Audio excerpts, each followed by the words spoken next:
Hello everyone, once again, good evening, and welcome to this session. We'll be talking about how not to build a bubble application, how not to build a bubble application. Before we get right into it, just some introduction. My name is Foluso Ayodele, and I'm joining from Lagos, Nigeria. I've been building on bubble since 2021. I've had the opportunity to work on a couple of interesting projects and products with interesting companies and people. I currently work at Good Cause. Good Cause is an edtech startup based in London, and word has there's word on the streets that we are currently like we were the first bubble company that got into Y Combinator, and I recently co-built no code leaderboard with Tom. And then I enjoyed doing community work a lot. I help around with community work with the bubble community here in Nigeria. And at the end of last year, I was honored the no code developer of the year. But all of that, out of the way, let's get right into how not to build a bubble application. First of all, why should we talk about bad practices? Normally, when we gather around to talk about bubble applications, you'd find, a lot of people wanting to talk about best practices to adopt, the things that you should know when building a bubble application, and the things that you should do. But oftentimes, I don't find a lot of people talking about the bad things not to do. And I think it's really important we talk about these things because learning what not to do is just as important as learning what to do. If you've learned the right way to build an application or make use of reasonable elements or do this, do that, you should also know the things that you should not do. Because when you know them, number one, it will save you time, it would, reduce frustration, and it will generally also increase the quality of bubble applications. The goals, for this session, the three goals for this session. Number one is just to intimate you and let you know the things to avoid when building a bubble application. I've categorized all these things, but then I will do my best to give like very specific examples of things to avoid when building, a bubble application. Two, with the knowledge that I gained from this, session, I'm hoping that your build quality, like your bubble application, would improve. There are a couple of developers that when they build an application on the front end, everything works out fine. Clients can use the application. You can visit the client side and like, yeah, it works very well. But then when they hand over that developer, that bubble editor to another developer, it's like, oh my God, what has this person built? I've worked on a couple of applications like that where, when I got, access to the bubble editor, I was just wondering, how on earth, did someone build something like this? Yeah, the application works at the front end, but the build quality was very, very, very bad. And then, number three, which is the third session goal, is to help enhance the performance of bubble applications. When you know the things not to do, and you keep and you also know the things to do, and you keep to the things that you are to do, generally you just be building a more performant and more efficient bubble application. Now, before we get right into it, I'd like to know, just a quick check-in, just to know the kind of participants, who are joining me in the room tonight. I The way we'd go about that is I want you to just just type what category you fall under. By the way, this is by no way the standard of assessment for beginners or intermediate developers or advanced level developers. But then I'm going to unlock the chat now just for a couple of seconds, and I want you to just type and like let me know what level or like what area you fall under. Whether you're a beginner, you're just starting, just have like less than a year experience, or you've been working for some time. I see we have a beginner, I see advanced. Okay, that's great. That's great. I'll wait for a couple seconds more before I log the chat, and then we'll get right into the session. Okay, it doesn't seem like there's any other one. Okay, so let's get right into it. First, I mean, I'll start with a meme because why not? With learning how to build a bubble application comes with great responsibility. I think that this needs to be emphasized, at every bubble training, where we have beginners, at every bubble workshop. I think people need to understand that learning to build an application on bubble comes with great responsibility. Bubble is literally giving us a lot of power in terms of how we handle, the experience of the how we handle the experience of the application, how we handle sensitive and, very sensitive data that, users put into our application.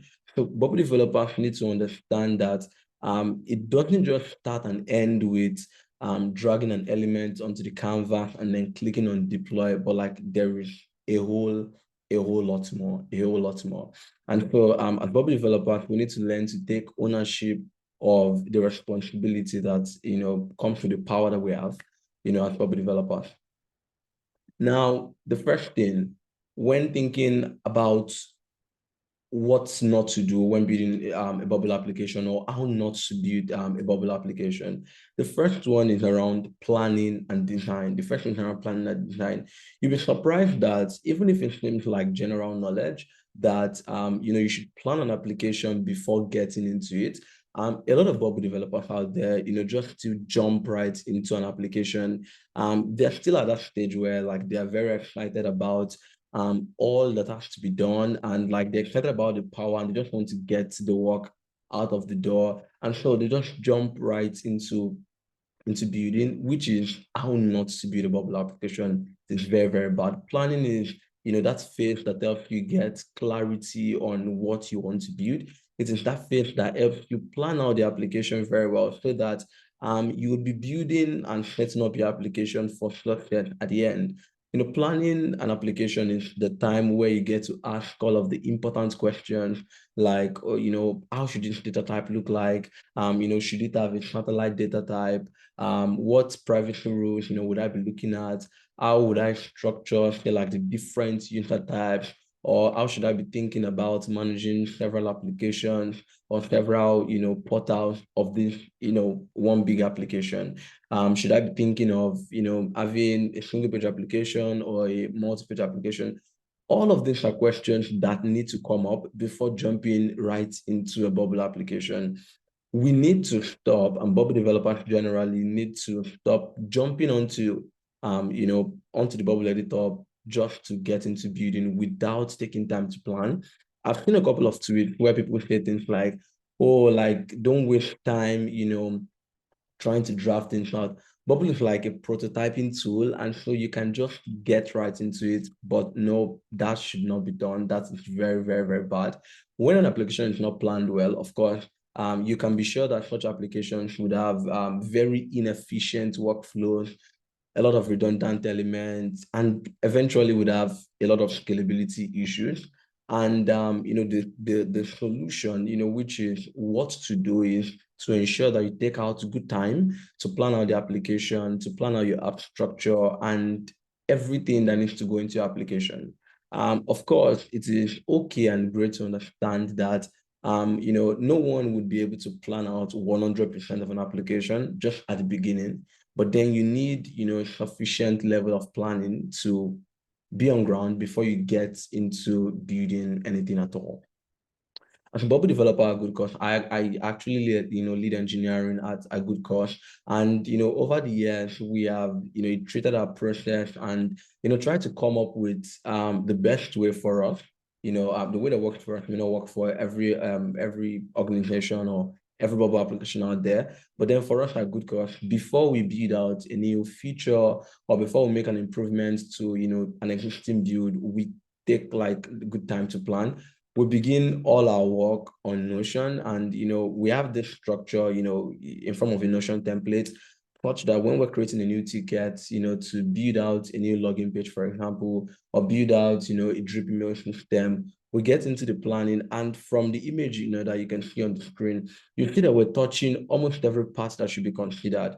We're taking into consideration the database changes to be made, and even up to the privacy rules that should be made. We're looking at things like how would this affect, would there be any option sets addition, and how would this addition affect the existing application. Of course, we have other points there just to touch on the things that we're not able to like properly categorize, but will be part of that feature building, or that feature.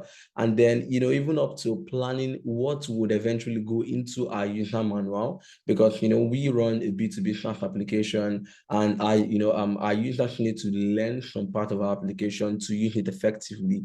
And so even up to planning what would go into the user manual at the end of the build, we also do that in advance with we ask questions like how would this new feature, how would this improvement affect or impact other existing features in the current build, and what test cases need to be captured, what precise and comprehensive test cases need to be captured, and even getting up to the point of asking ourselves, okay, imagine we're building out a new feature, or like an improvement to a feature.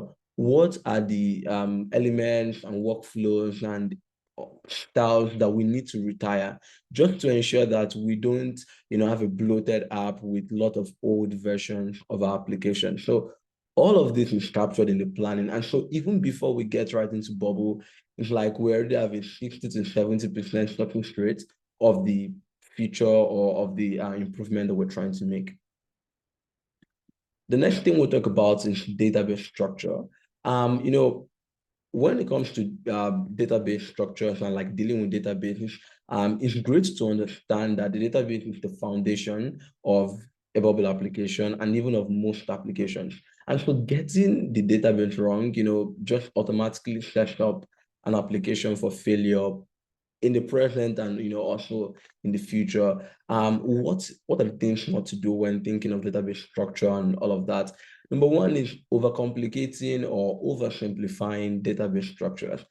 We have people, the no-code environment and the no-code system and the no-code industry generally is one that gives the opportunity and like democratizes website creation and web app development to people who are not necessarily in STEM field and who do not have like a background in things like computer science or computations and all of these things. And so when some people get into the no-code development space and come across tools like Bubble, sometimes their training programs or the way they learn about Bubble doesn't really give them the necessary background that they need for creating databases. And so, you just have like a group of Bubble developers that the only thing they know about, developing a database is, oh, I have this data type and I have, I want this data field.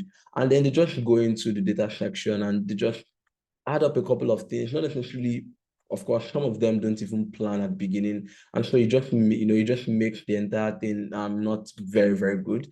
And then we have, another crop of Bubble developers who usually over-engineer, their databases, they're trying to over future proof, and you'd typically find this around intermediate to advanced web developers who are trying to think of every possible scenario that can happen in an application. And they're thinking, oh, what if a user wants to do this? And then they're thinking of every possible edge case.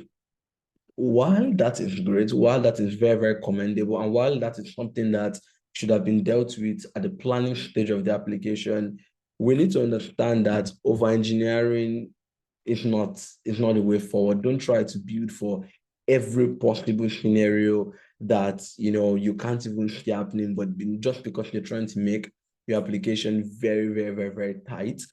So don't over-engineer your application. And then also, you find a couple of people who generally just, do bad data practices.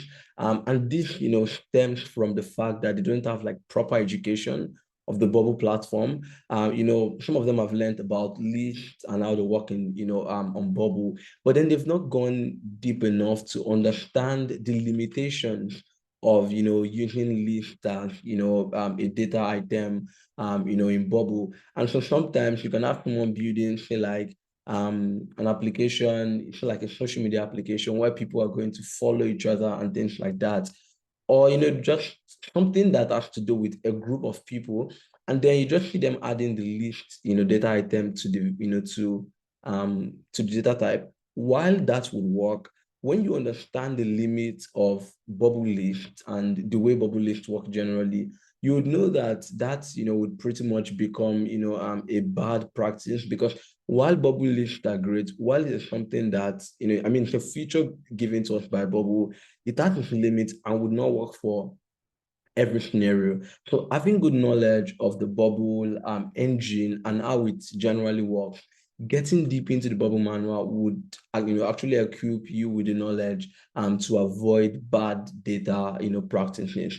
Balancing database design between simplicity, making it as simple as it can be, not oversimplifying it and having like redundant data and duplicates all around. Balancing database design, with simplicity and with functionality would actually help anyone, and would help us generally to avoid performance bottlenecks.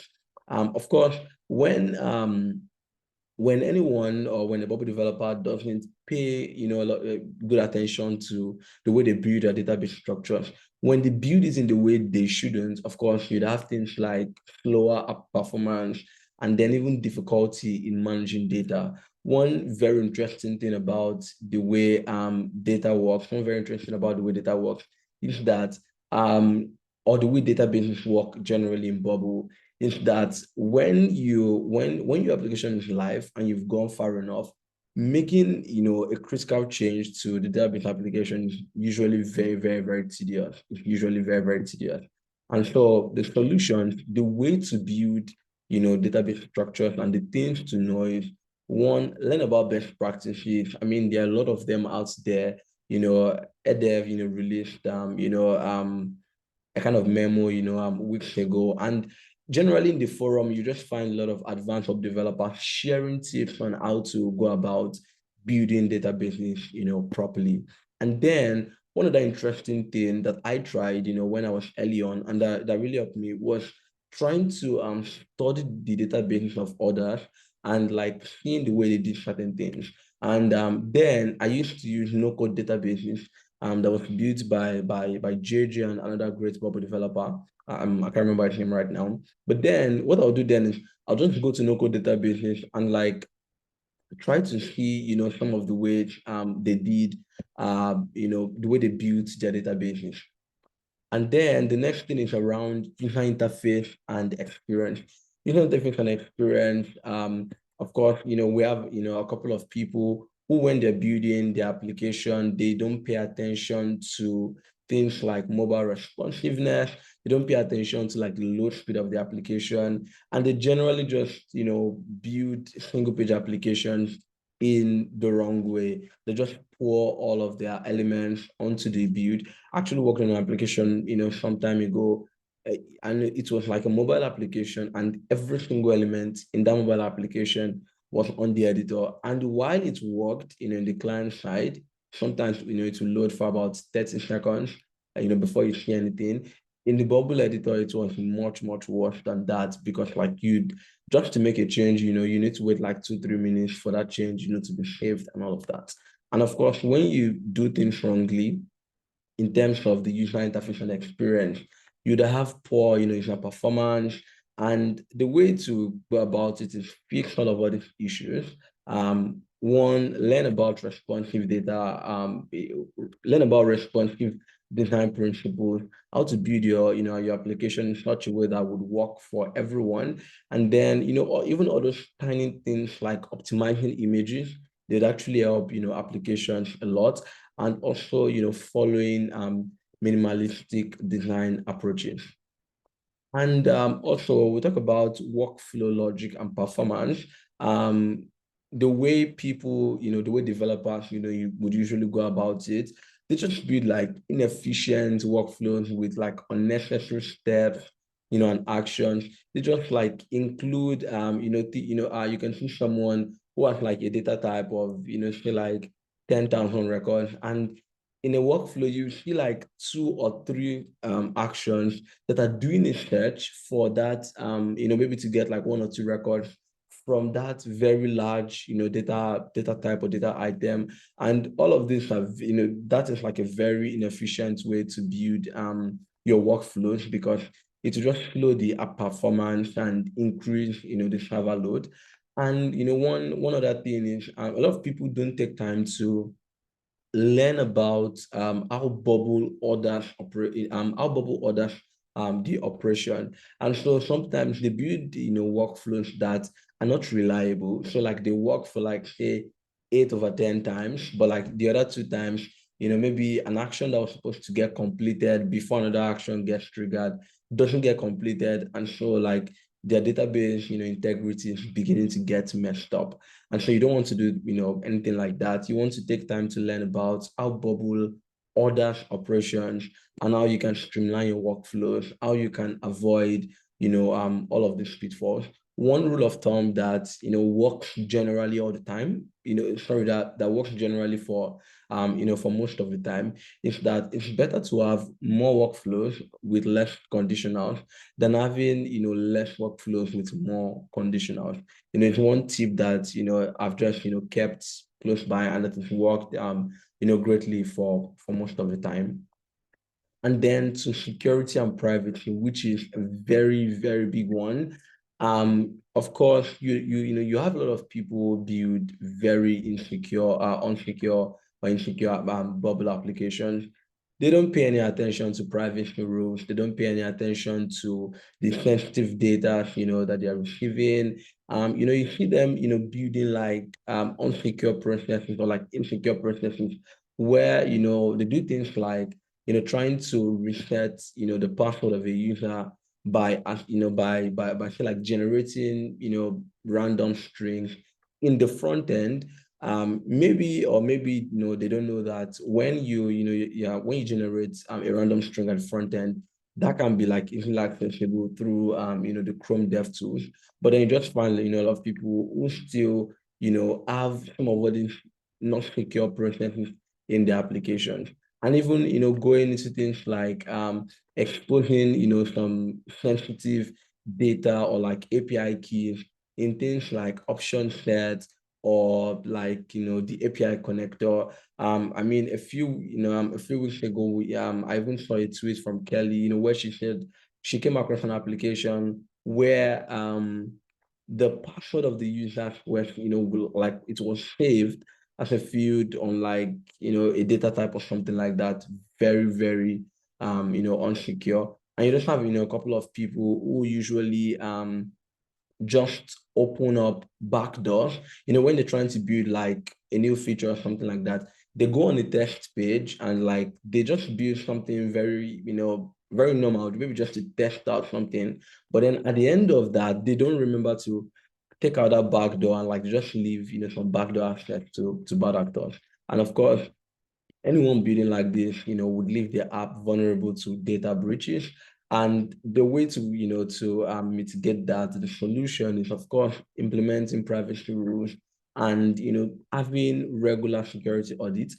For example, a good course, like in the planning section I showed you, for every new feature, for every change we're making to our application, we're constantly asking ourselves, how does this impact the security of our application? And even more than that, we have like a weekly checklist that, we just do to just ensure that everything is secure. And even quarterly, we run like security audits where we're going through the entire application, checking through data types, through option sets, through pages, through API, connected data, just to ensure that no sensitive data, is left in the wild. And of course, a meme, because why not? Just because you can build and deploy bubble application without private storage doesn't mean you should. So please always remember and tell a friend to tell a friend not to ever deploy any bubble application without implementing privacy rules. And then as we come to the end of this session, testing and debugging, how not to build a new bubble application. We have folks who build applications and they trust in their ability well enough to just build an application and push it live without ensuring proper testing was done. I was actually guilty of this, in my early days of building. I trusted in my ability so much so that I'll just build something and I'm saying, no, like I'm very sure of that workflow. I'm sure it works.